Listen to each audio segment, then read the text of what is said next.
Hi అండి, good afternoon. అందరికీ happy Sunday అండి. ఈరోజు సండే కదండి, అందుకోసం నేనైతే చికెన్ బిర్యానీ చేయబోతున్నానండి. నేనైతే 3 కిలో చికెన్ తీసుకుని బాగా కడిగి పెట్టుకున్నాను. చూడండి, నేనైతే ఈ మసాలా మొత్తం అయితే వేసి బాగా కలిపి పెట్టుకున్నానండి.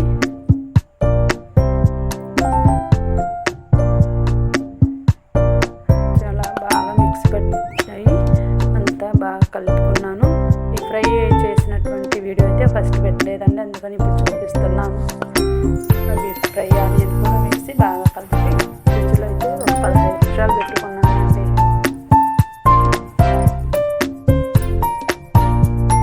తర్వాత చికెన్ కర్రీ చేసుకున్న తర్వాత అవి పెరుగు పచ్చడి కూడా చేస్తున్నానండి.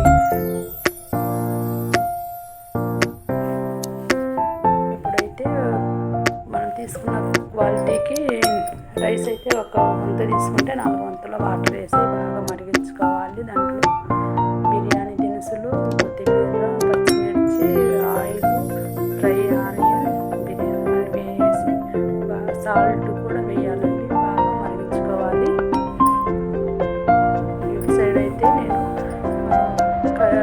చికెన్ ఫ్రై అయిన చేసుకుంటున్నానండి. ఆయిల్ కాగింది, దాంట్లో అయితే చికెన్ ముక్కలు వేసి బాగా వేపుతున్నాను. మూత పెట్టి బాగా మగ్గించుకోవాలి.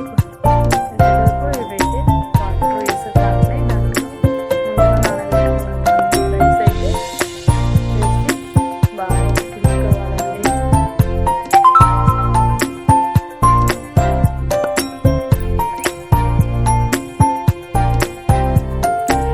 అలా ఉడికింది, 7వ వంతు ఉడికించుకోవాలి.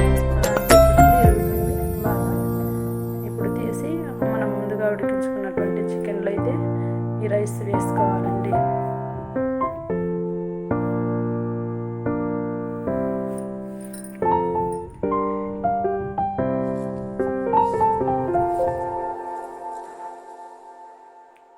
అలా ఒక టిప్ అయితే అలా వేసిన దాని మీద ఫ్రై ఆనియన్, కొత్తిమీర వేసి మళ్ళీ రెండో పుదమ రైస్ వేసినానండి.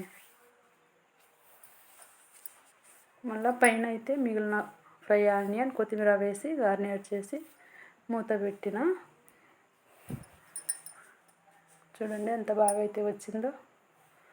దాని మీద మూత పెట్టి మనం ముందుగానే రైస్ ఉడికించుకున్న వాటరే నేను వెయిట్ కోసం పెట్టినానండి. బాగా అయితే వచ్చింది. చూడండి ఎంత బాగా వచ్చిందో.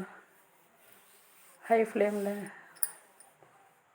చూడండి ఎంత బాగుందో. నచ్చినట్లయితే లైక్ అండ్ కామెంట్ చేయండి. కొత్తగా చూస్తున్నట్లయితే సబ్స్క్రైబ్ చేసుకోండి ఫ్రెండ్స్. బాయ్. సూపర్గా అయితే వచ్చిందండి. అందరు లాంగ్ వీడియో అయితే చూడండి.